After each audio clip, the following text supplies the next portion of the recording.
Good afternoon, everyone. Thank you for joining us for the first of three of the CEIF hearings we are hosting this year. We will begin with remarks by Jeff Brown, along with the PowerPoint presentation.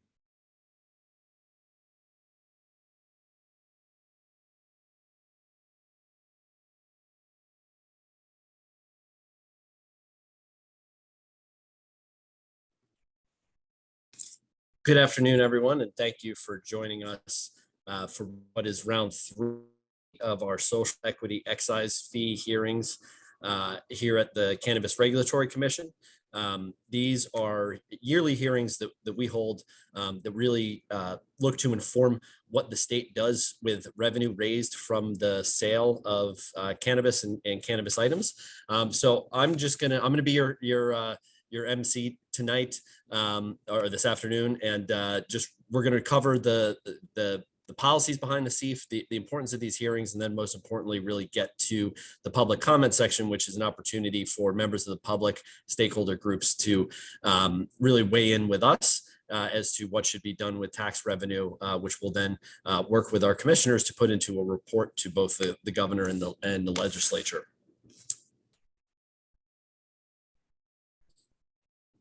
So we're holding 3 hearings. The first is today, March 26th. The second is tomorrow, March 27th, and then the third on March 28th. They're geared towards different regions of the state, but they're all virtual, so feel free to comment at whichever one you can make. I want to note we're also taking written comments, which you can get to on our website, nj.gov/cannabis. If you just click on the social equity excise fee hearings, you can find a link to submit written comments, which we are taking through the end of this week.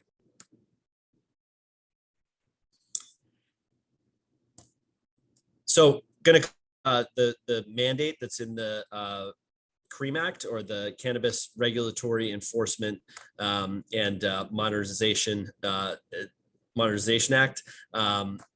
Next slide, please. So we're here to talk about the CEIF, but when we're talking about overall tax revenue raised from cannabis sales in the state of New Jersey, the Cannabis Regulatory Enforcement Assistance and Marketplace Modernization Fund is funded by a couple mechanisms. First, all fees and penalties assessed by the CRC, and then secondly, all tax revenue on retail sales collected by the NJCRC. That all goes into the CREAM fund, but then there are additional amounts, and what we're here to talk about today is revenue from the social equity excise fee that follow a slightly different process from the rest of those funds.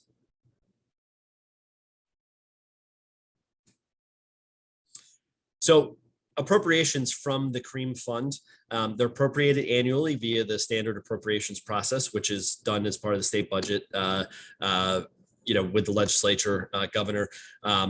Statutorily mandated, at least 70% go to grants, loans, or other financial assistance for impact zones. Impact zones are municipalities throughout the state that have that meet certain criteria as it pertains to past marijuana arrests, population, unemployment, and some other factors. The list of impact zones is available on our website, as well as the analysis for which we use to determine that, which come directly from the statute. Aside from that 70% that come from the go to impact zones, additionally up to 30% can be used for regulatory administrative costs, and then additional funds can be also used for things like municipal reimbursements for drug recognition expert training and financial assistance to impact zones. So the social equity excise fee specifically, it's a fee that's imposed on the cultivation of recreational cannabis by every licensed cannabis cultivator in New Jersey. It's not imposed on medicinal cannabis cultivation.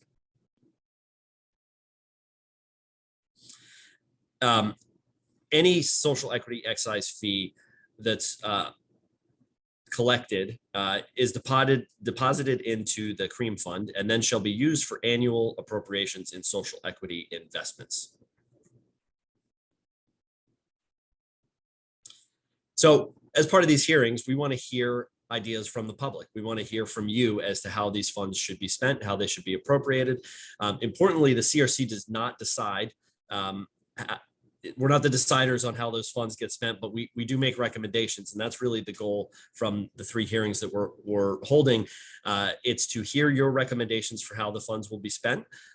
It's to take those and put those into a report that will then be issued to the legislature and the governor with the recommendations from the CRC, really encompassing the recommendations that we hear from the public as to how that money should be spent. So what we're doing, we're holding these 3 hearings, and then we're going to write that report, which will then go to the governor and legislature. So looking at social equity excise fee dollars themselves, right now, to put it in perspective, what we're talking about, the fee currently sits at 1/3 of 1% of the average retail price for an ounce of cannabis. So for every ounce of cannabis cultivated, wholesaled, ultimately sold at retail in the state of New Jersey, there's the social equity excise fee is assessed on it. That's 1/3 of 1%. So for this last calendar year, when we did the analysis, the average retail price per ounce was $373. And so the social equity excise fee was set at $1.24 for this year.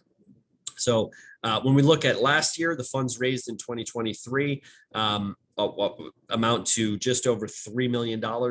And so, we expect probably more funds to be raised this year, and we really expect that to increase in the out years here, because one of the things that happens is as time passes and as the average retail price drops, the social equity excise fee increases. So it'll go up from where it is now, around $1.24 per ounce, up to potentially $10 per ounce or more, where that average retail price is, which will ultimately result in more stable revenue flows to the state that can then be invested in social equity investments.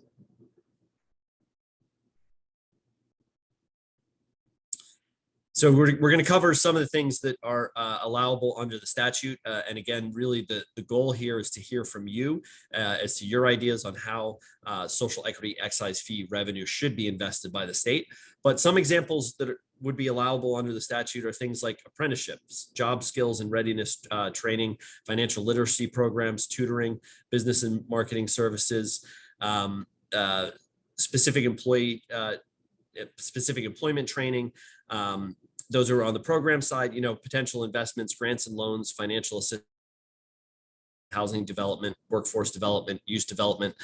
These are things that have all been incorporated in recommendations that have previously been received by the CRC and incorporated into reports that we've issued for the past 2 years.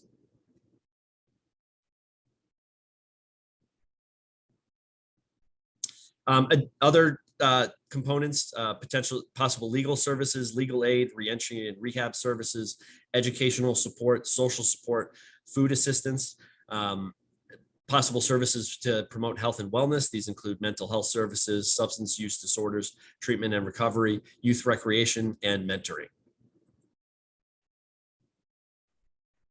So now comes the most important part. We've given some examples of prior recommendations, some examples that are included in the statute itself. But now's the point where we get to hear from you all on your ideas for how tax revenue should be spent, specifically social equity excise fee revenue in the state of New Jersey. As I mentioned, last year we raised just over $3 million in social equity excise fees. Expect that to increase this year and then substantially increase in the future once the social equity excise fee rate rises in connection with the lowering of retail prices. So I'm going to pass it back over to our Chief of Staff, Jesus, who's going to run through the folks who've signed up, and then we'll potentially open it up to members of the public who were here but have not signed up. So thank you very much for attending today. Again, it's the first of 3. So if you don't get an opportunity to get your word in today, there's 2 more chances this week, and you can submit written comments. Excellent. Thank you, Executive Director. So I will first read off the list of registered speakers who notified us of that they have public comment. I will call each one by one. Please utilize the Zoom feature to raise your hand so that we may promote you to be able to speak in the audience. So first up, we have Cheryl Murray Powell. Cheryl, please raise your hand in the Zoom meeting. And each individual will be given 3 minutes to speak.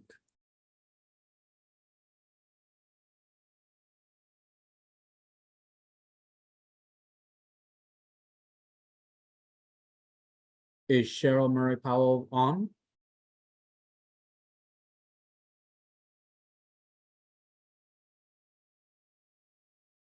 All right, negative. Moving on to the next registered speaker, Eli Terry. Eli?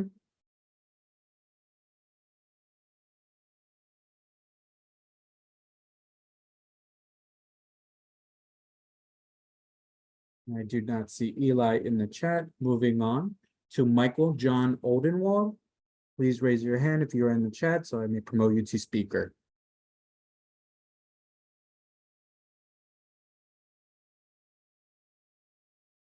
Do not see anyone. Moving on to Shirali Patel. Shirali, please raise your hand. There you are. All right. Shirali, can you hear us? I can. Can you hear me? Yes, perfect. All right. You may begin. Thank you. Good afternoon. My name is Shirali Patel, and I'm happy to share my comments on behalf of my organization, Blaze Responsibly. As someone who's involved in community engagement and running a nonprofit helping families and children in Newark, I'd like to comment on where I believe the social equity excise fees should be allocated. I understand that the amount of money we're discussing is not the entire cannabis sales tax revenue, but rather a portion, which could be approximately $3 million, give or take. Given this amount, I'm being mindful in how the dollars can make the most impact for those impacted by the war on drugs.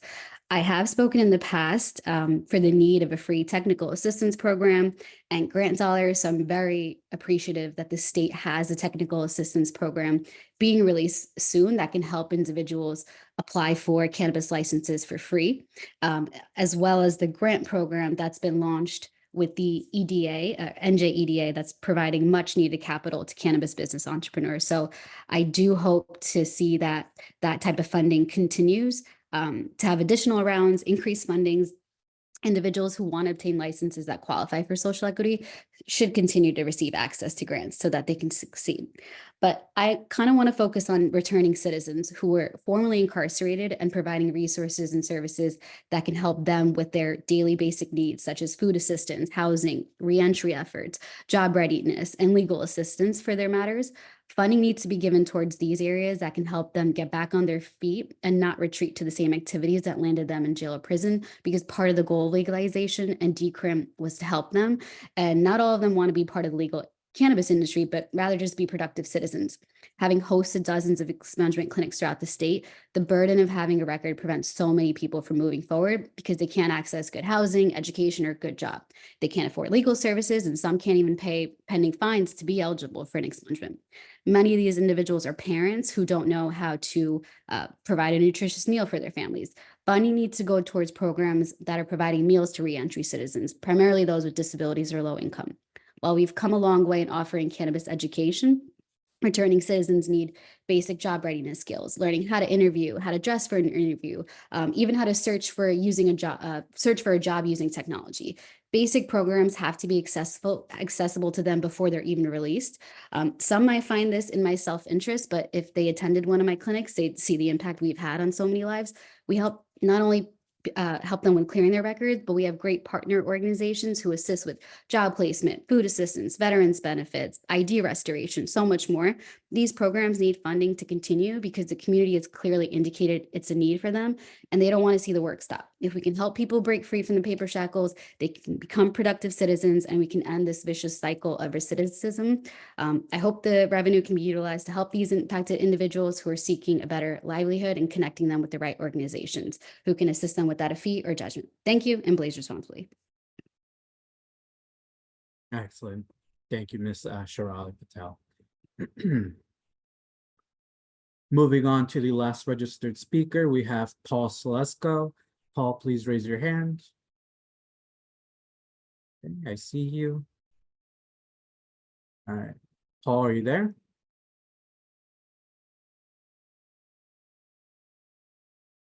Paul, please unmute yourself first.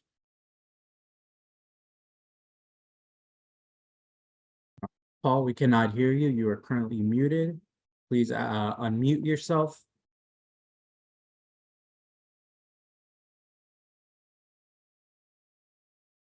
Paul, we cannot hear you.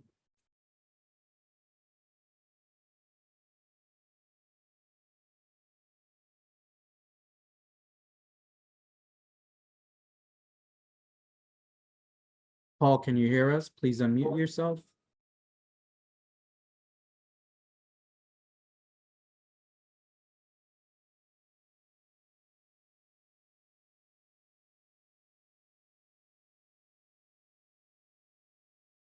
All right. Apologies, Paul. We are unable to hear you.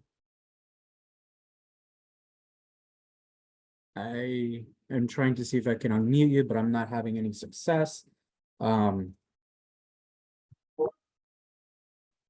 we will come back to you. Take a moment to see what issues you may be having, but we will come back to you towards the end of the public comment section.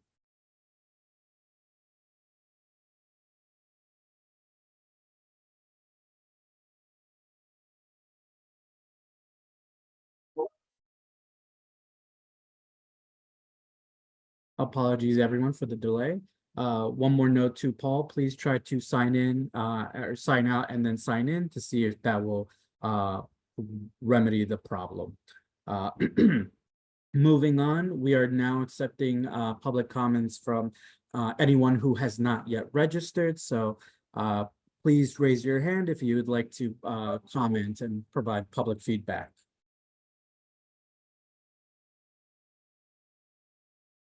Again, we do not have any more registered speakers, so please feel free if you would like to speak to raise your hand using the Zoom feature so that we may give you an opportunity to speak.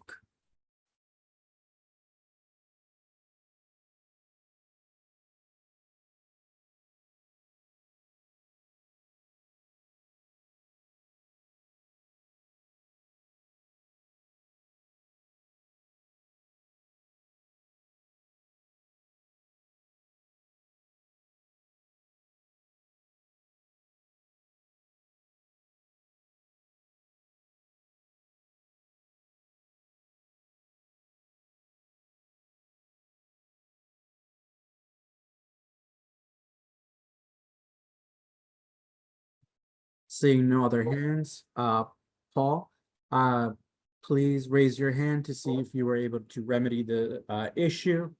Mr. Sesko, we will try to see if the issue has been resolved. Please raise your hand.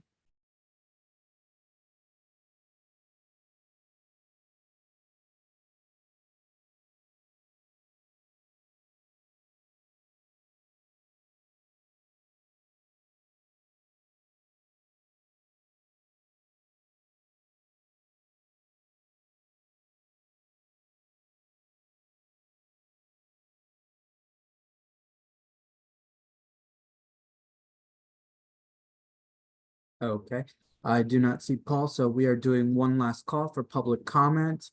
Again, last call for public comment.